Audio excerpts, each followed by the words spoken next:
On a building site in Birmingham, the big UK-EU reset is hotly anticipated.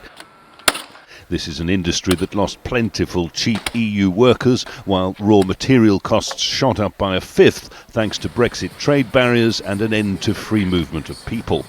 I don't know really why I voted Brexit now, because there's not been much benefit. It's just been a lot of hardship, really, and a lot of trade problems with the EU, and then there's obviously the travel issues that are happening now as well.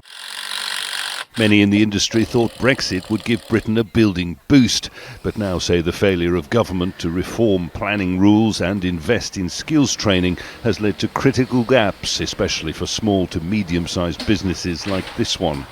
If you and your neighbour had a bit of an issue over your wheelie bins or something one day, and then you never talked after that, you're always going to have that tension. It's a similar sort of thing. It's that stifled relationship where it should have been, okay, we're not happy with the current arrangement, fine, let's put that to one side. What's the new thing? It's always breaking something down without putting something better in its place. And the building trade is by no means alone, with Brexit expected to shrink the UK's economy long-term by 4%, worth $130 billion.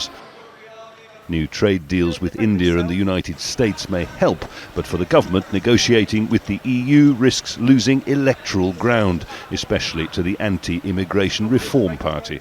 We have to try and find a new agreement with our largest trading partner.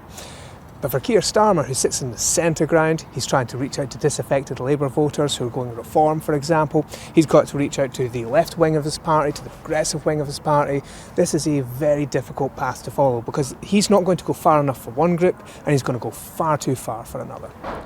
The British government says it wants to move on from the battles of the past, its words, over Brexit, that it simply wants a better deal with the EU that will bring greater economic and security benefits. The problem is the EU is demanding a price, and that price risks igniting old battles all over again.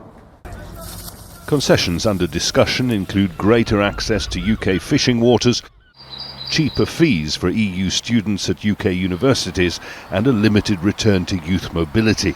And already, opposition politicians are sounding the alarm, accusing the government of Brexit betrayal. Jonah, Al Jazeera in the West Midlands.